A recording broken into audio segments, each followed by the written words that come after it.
معلومه دغدغه دینی نداری.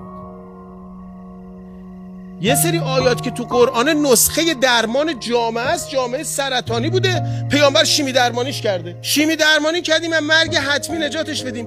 حالا نجاتش دادیم، گفتیم خب دنبال ما را بیافتید. شما دنبال ما را نیافتادید، شما دنبال خودتون را افتادید. چون قرآن گفته یا رسول الله به احسن چیزی که بر تو نازل شده عمل کن. و من پیامبر تشخیص دادم احسن چیز در قصاص یا بخشش چیه؟ بخششه. گفت من قصاص رو قبول ندارم. آقا پیامبر ما میشه زار زار گریه. میگفتن آقا چی شده؟ میگفت رحمتا للاشقیا، دلم میسوزه واسهشون. میشه زار زار گریه میکرد پیامبر. معلوم نیست ما کدوم بریم. از نظر شما که من کافرم، زورتون نرسیده هنوز منو اعدام کنید. خوبه من کافر حربی ام. دختر من جز کفار حربی حساب میشه. حداقل 200 تا کامنت نوشتن ان شاءالله دختر خودتو ببرن تجاوز کنن بکشن ببینیم میبخشی یا نمیبخشی. شما انسانید، مسلمونید، فوش ناموس به من میدی میگی ان شاءالله دخترتو ببرن تجاوز کنن. چجوری دلت اومد؟ چجوری دلت اومد آش خانم؟ تو قطعا نوه داری. تو این سنی که من دیدم تو صفحه حتما نوه داری. چجوری دلت اومد؟ من برای دخترای شما یه همچه آرزویی ندارم، برای هیچ کدومشون.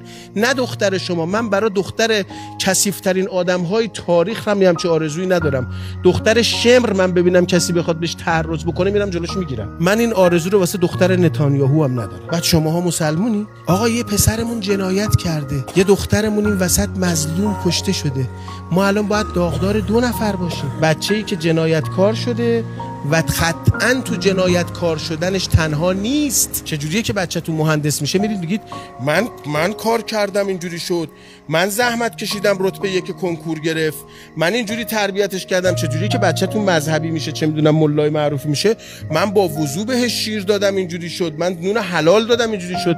چجوریه که بچه قاتل میشه شما بیگناهید؟ نه هممون گناهکاریم. آموزش و پرورش، آموزش عالی، شبکه مساجد، شبکه حیات، هر کسی که تو این کشور بودجه فرهنگی میگیره، هر کسی که وظیفه فرهنگی داره، همه مقصریم. پدر، مادر، خواهر، برادر، همه مقصریم. یعنی تنها نیست تو جنایت. آقا این قرآنو برید بخونید. شما پیامبری دارید که قتل انجام داده، فرار کرده و گفته خدایا من ظلم کردم، توبه کرده، افتاده به پست یه پیامبری و تبدیل شده به پیامبر اولوالعزم. تو پروندهش چی داره؟ قتل، آدم کشته. شما هور دارید. هور مگه کم جنایت کرده بوده؟ کجایید شما؟ دینتون چیه؟ یکی قتل انجام داد دیگه تموم شد؟ مثلا راه توبه بسته میشه؟ کی گفته راه توبه بسته میشه؟ کی گفته راه توبه بسته میشه؟ یکی از آقایون علما برای من نوشته که قصاص احکام اسلام چیه؟ من نوشتم پس چرا پیامبر خودش اجرا نکرد؟ سنن النبی علامه طباطبایی، پیامبر برای شخص خودش احدی رو قصاص نکرد. خیلی تعجب کردم. ایشون نوشته بود پیامبر اصلا اتفاقی نیفتاده که ولی دم باشه. پیامبر ولی همه مؤمنین، هر اتفاقی برای هر مؤمنی میفته ولیش پیامبره. چه حرفی میزنی؟ داستان حضرت حمزه، هند لبای حضرت حمزه رو برید، لبا رو برید که بیریختش کنه. خب دماغش هم برید، چشاشو در آورد، گوشاش هم برید، سینه‌ش هم شکاف، جگرشو در آورد خورد. پیامبر اینو بخشیده. آقا نمره 1 نمره است، 20 هم نمره است دیگه. یارو 1 گرفتم که 1 گرفتم دیگه. کی بهت گفته بود 1 بگیری؟ ما گفتیم 20 بگیر. گفتیم لکم فی رسول الله اسوه حسنه، نمره 20 بگیرید. بله ما قصاص رو گفتیم در زمانی که قتال بود، به جای یکی 1000 تا رو میکشتن. گفتیم و فی القصاص حیاتون. آقا اثبات شی نفی معادا نمیکنه. بابا آخوندید، طلبه اید. این که میگه در قصاص حیات معنیش این نیست که در بخشش حیات نیست، وگرنه که حکم به بخشش نمیداد. همونجا که میگه قصاص میگه بهتره ببخشی. میگه فمن عفی من اخیه شیئون، میگه حالا اگه این قاتل رو بخشیدید که داداشتونه، آیه قرآن میگه داداشتونه. من میگم بچه مملکت خودمونه، میگن یا قاتلا بچه مملکتمون، ساقیای مواد بچه مملکتمون.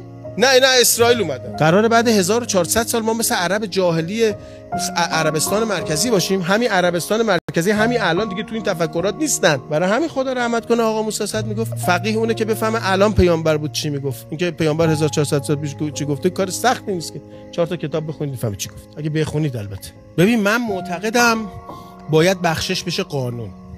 منتها کی؟ وقتی قالب مردم بخشش بخوان، قصاص نخوان. اون فهمش دیگه با جامعه شناسه، با روان شناسه، با روان پزشکه، با انسان شناسه، با مسئولی که دسترسی به اطلاعات داره. اون با من نیست. من پیشنهادمه که آقا قانون بشه بخشش. هزار تا راه دیگه هست واسه اصلاح آدما. و البته این تفکرم بیاد تو ذهنمون که باید اصلاح بشن اینا، یعنی بپذیریم که بزهکار بیماره، جانی نیست. ما جانی بالفطره نداریم، ما اراذل و اوباش نداریم، ما آدم به درد نخور نداریم به هیچ وجه، ما آدم اضافی تو خلقت نداریم. هیچ چیزی اضافی خلق نشده، همه چیز به احسن تقویمه، به بهترین وجه ممکن خلق شده. اگه جامعه این گفتمانش شد، به این باور رسید، بعد میشه قانون عوض کرد، بگیم آقا بخشش، آقا قالب جامعه بخشش میخواد. و اصلاح، زندانای ما اصلا اصلاح نیست، یه جایی که نگار داشتن.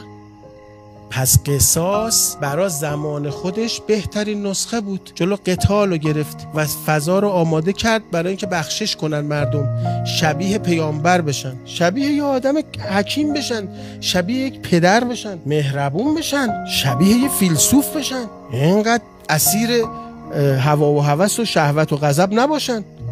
بابا یه ذره فکر کنید، خیلی حالتون بده. این حد از کینه توزی خیلی زشته آقا، اذیت میشید، شما برادر منید.